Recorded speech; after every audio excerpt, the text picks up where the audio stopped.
Why are you people still allowing Yahya Jammeh to sit, conveniently somewhere and always, just spews hate into this country? You see, I think what people Why can't Barrow talk directly to, what's the guy in Equatorial Guinea? Obiang. Yeah. You trying to give Yahya Jammeh relevance by talking to Obiang? Yahya Jammeh wants to be relevant. Yeah, but come on. I mean, he wants to. You see, is he not in the newspapers with what he said? It's just that the newspapers don't have any story to carry. If I am editor-in-chief of a newspaper in this country, I will not carry Yahya Jammeh. He wants to be relevant. The last audio that Yahya Jammeh released, no, Peter, just wait. The last audio that Yahya Jammeh released is talking about a female MP who wants to visit him in Equatorial Guinea and say, make sure when you're coming, you come with your husband. Come on, is he in his right mind? Do you think he's not in his right mind? No, come on. The guy is losing it. Oh. He's losing it. You see, I said this and I continue to say that Yahya Jammeh, things that happened to him, he was never expecting them. He has consumed power, he was power drunk, and whatever happened came to him as a surprise. And I'm very happy that we have President Barrow today who is not consumed by power, who really lives... Not consumed by power? No. He should leave He keeps saying for him, it's not a big deal. He's just here to serve the people. Yeah, when he's out, he's out. Let him withdraw his candidacy for 2026 then. It's us, the people of the National People Party, who went to Manchester Congo, Jarasoma, and unanimously selected or elected or nominated him. He could have said no, simply. Ntakela. Domi Adama. Sa jene wala. Ya ko mom. Sa jene wala ya ndira ko bok. One of his half is his, the other half is us. Okay. So if we said to him, we want you to do this for us, for the legacy of your party and your legacy, you need to continue. So you'll find a presidential candidate for 2031. The National People's Party is full of people with competency. The question is straight. Don't do a Sankari on me. No, it's not a Sankari. This is a yes or no question. Not that I will find or we will find, but President Barrow knows that at some point he will step aside, and he has said that. That's why he famously said. Is that point going to be 2031? That's why he famously said, "Bugana suma domi jel ñeneen ñi jël ko dawa mom waxu dom bu mu jur moy National People's Party mom moy sun bay." So that's it. Good morning, Uncle Peter. Well, the port being efficient now with no new equipment is an indictment on the sheer incompetence of how the port was run under the government. Under the government? Yes. That's why the government did what they did. So it's not under their watch. They've seen it. They see they could do something about it, and they have done something about it. So definitely credit to Adama Barrow and his government for turning things around at the ports. It's not the government. They've seen the bad of the ports and they've changed it. Gambians can no longer be fooled by politics. We were supposed to be self-sufficient in electricity by now, be close to food self-sufficiency, and have significant job creation for the youth. Instead, we have modern slavery for our youth on European farms, rising cost of living, intermittent electricity supply, and a virtually dead agricultural sector. Interesting. When this, whoever writes that politicry, I hope it's not Sol Mbenga in the US. That's his famous word. It's not. It's definitely not. I can tell you that. My greetings to him. Anyway, this is actually from a lady. Oh, good. Women usually don't talk this hard. You cannot be fooled anymore. I'm not sitting here to fool anybody. I'm here to give the right information to the Gambian people. Infrastructure is important. And this lady who sent this message was not born 1994. Probably, if not older than me, in the same generation. We have seen what was here as far as electrical infrastructure is concerned. And transforming that will take a lot more. And that's what President Barrow is doing. You cannot do anything with electricity without infrastructure. We have seen the solar plant in Jambur.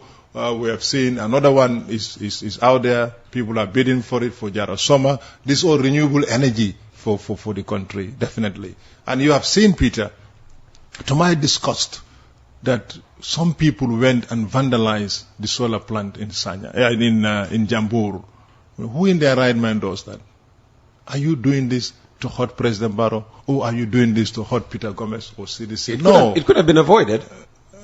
Yes, of course, it could have been avoided, but we don't actually need, to have men in uniform. You don't need. There. I mean, that's. Come on. It should be every citizen's responsibility to protect what belongs to each and every one of us. It's also good to anticipate, issues. Yes, of course, we shouldn't take anything for granted. But again, with all fairness, those who go and do that, they are doing more harm. Have they been caught? Has anybody been caught? I'm not aware, but I think I'm very ashamed of such act, and I think I'll take this opportunity to talk to the Gambian people. A street tap in London Corner, if you damage it, you are not disturbing Peter Gomez, but you are disturbing the whole community. Just because it's by Peter's door doesn't necessarily mean it's Peter who is the only one benefiting from it. So that's addressing the intermittent electricity complaint. What about the other aspects? More jobs for youths. Yeah, we have seen Tibet centers being built, Peter. You see, Gambia, we had only GTTI, and even before GTTI, we had the one by my former school, Muslim High School. That was the annex. It turned to be the annex, but before the annex, that's what we had. It was called the Vocational Training School. Vocational Training School. And Training Center. Training Center. VTC. VTC. Yeah. So when I went to Muslim High School, I saw it there. We used to get our mangoes. You're a kid. I'm a kid. People who went to Muslim High School and St. Peter's High School. Those schools only started in 1975. So Peter, PWD. Can you tell this, lady, Public Works Department? Can you tell this lady of ours who takes whether I guess she knows PWD? Oh, she would. What happened to PWD? This is the question that we should ask everybody. We had the vocational training center. We had PWD. All was done to build skills. And we had junior secondary technical schools. Yes, Position the mic for me, please. You're a pro in microphone. So these were all done, Peter, to build the skills of this country. True. In the 80s, I was little, but I used to remember my dad used to have few young ones around him to teach them. But all of a sudden, it will vanish. Yeah. Manduma watches Rahasu. Oh no, young people today don't even want to do apprenticeship. Yeah, they come to you, they say, well, I'm looking for, internship opportunity. And the next minute you have to pay for my transport fares and whatever. Yes. So, Duma Lije watcha Rahasu. That's what they believe. So, PWD didn't go. The vocational center did not go. It was only GTTI. And eventually it got very reduced to what?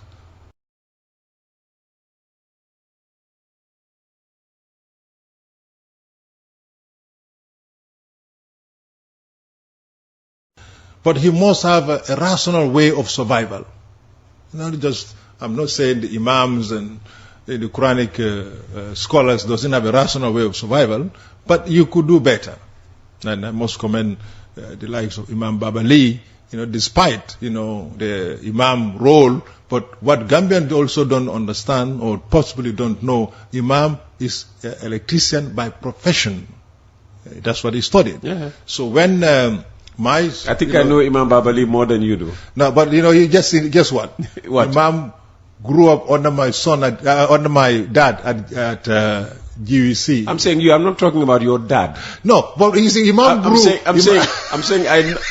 Oh, yeah, possibly. I know Imam Babali more than you do. Okay. I'm not talking about your dad, so don't bring your so dad. Imam small papala because small papala so run small papala. Munjoge Libya. So anyway, so I'm saying when he came back from Kaulak with mastering the Quran and all that, I said must have a rational way of survival. And we discussed and came to conclude that we will send him to GTTI. And today, he has had a lot of knowledge.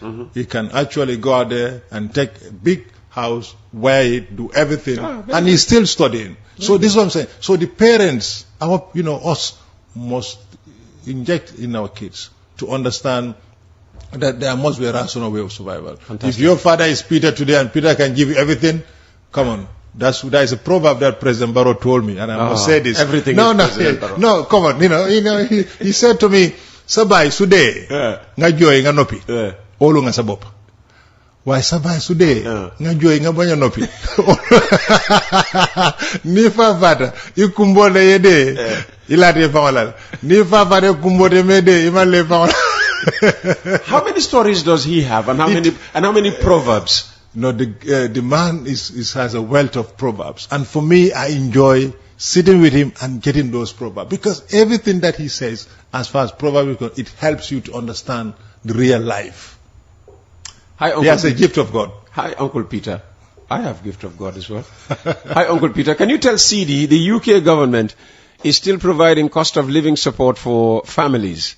I believe he knows about public transport fare cap since COVID and still going on. And I believe he knows about universal credit for families or individuals who don't earn DLA, that's disability living allowance, carers allowance, and so on.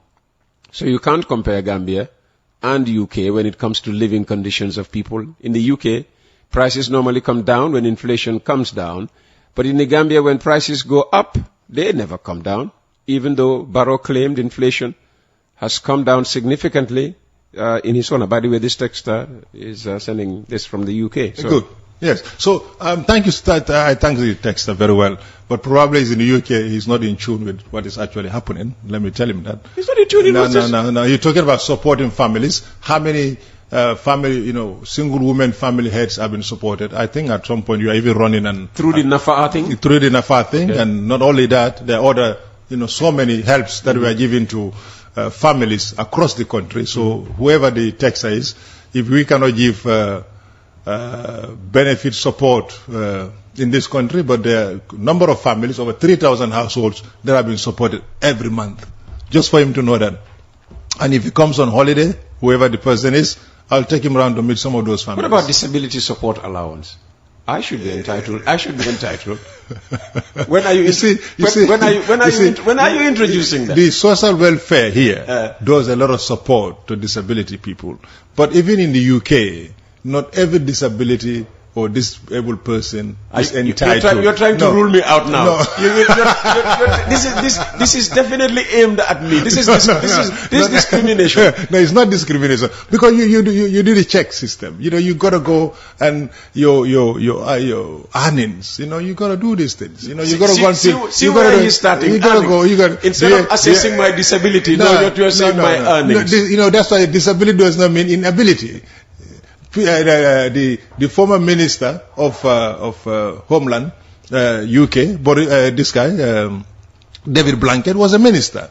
But he was partially blind. He's a disabled person, but does not necessarily mean he should get disability benefit. So disability does not mean inability. So some disabled people are well people who can definitely do a lot. What about prices coming down with inflation? We're beating our chest, claiming inflation has come down. Prices haven't come down. Prices have come down, Peter. Rice, for example. We have seen just not long ago, onion have gone drastically low. Well, that happens every year. I mean, not every year. Yeah, even now in the market, it has gone down. Yes. So what we need to do, tell the gentleman, whoever the taxer is, let the little money he has over there come here and get a little piece of land and grow something that he can go into the market. If we all take a 20 square meter, Peter, and grow something and put it in the market, will definitely bring prices. And that's what I'm doing. That's what you're doing? Yes, and that's what many people are doing. Okay. Good morning, Uncle Peter. In the press statement about the price increment of bread, it was mentioned that the weight of the bread will be monitored and any violation will face the consequences. This same government said there is no price control in our market. So why the contradictory statement? Or why should they monitor bread weight and not monitor other commodities in the market? I thank him, or whoever. Mm-hmm. It is important to understand the press statement. Mm-hmm. We have never talked about prices of onion and so we're going to weigh how much the bag is. 50 kilos. Those are set. 50 kilo rice. But we are talking about bread. Here, the bakers and government ministry worked it out that if you're going to put this here, it has to come with this. I think anywhere in the developed countries, we have similar things like this. Even our neighbors here, Senegal, bread, the farm kilo. You go to the UK, the bread they sell, they have weight. So you cannot go below that. You see this agency that goes around and check. They can just walk into a supermarket and just pick a loaf of bread and weigh it just to actually know the weight. And this is what the ministry is talking about. And I'm sure they will have the infrastructure in place, they will have the technicians in place to go out there and do this. For once, I think Gambian people need to understand that what we are doing, not only we are doing the talk, we are doing the talk and the work as a government. All right. The person who sent us that thing on Alport and that colossal figure has come in, and he's saying this is what they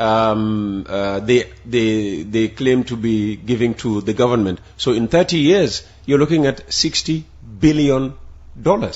That's a lot of money in 30 years. Huh? Absolutely. And so I think they can do it. Because we've always said that these people have come here with nothing, just an empty briefcase to make 80, to make 80, out of every 100 that comes in. Yeah, and I think they 60 billion, of course, maybe dollars, not dollars. No, it will actually help this country. I mean, Peter, we have already seen the benefits of our ports. We have seen it, and we are going to get ourselves a deep sea port. Oh no. He's just corrected himself, 600 million. Yes, we are going to see 600 million euros in 30 years. So that would be what? 5. I deal with dollars, I don't deal with euros. Would that you are a frequent visitor of Europe, so that's why you do your holidays. Yeah. So Peter, you go on holidays to Europe. I go on my holidays to the Fonyes and to the Kiang. Since when? You just told us that you've just been back from come on, look at you. You're just boasting, about just coming back from the UK, and you're telling me that Not holiday. You go on holiday. The furthest I've gone this year is up to Brikama, actually. Combo Brikama. When you say Brikama, you must... How many this is the thing about Gambia. Gambia always has this thing here, there's so even a Serekundanding somewhere. Yes, you have Combo Brikama, you have Brikama Ba, you have a Brikamanding, that's how it is. Yeah, so that's it. Okay. Let's do more text messages. Yes. Hi, Uncle Peter. Unlike his predecessor, since Mr. Sise took over office as NPP Executive Secretary, UDP outperformed them in all the elections they went into. With the current problems within the NPP, can Mr. Sise explain what they are doing differently to change the narrative or increase their chances in the 2026 presidential election? Things have not been good for NPP since you took over. No, I took over after all the elections.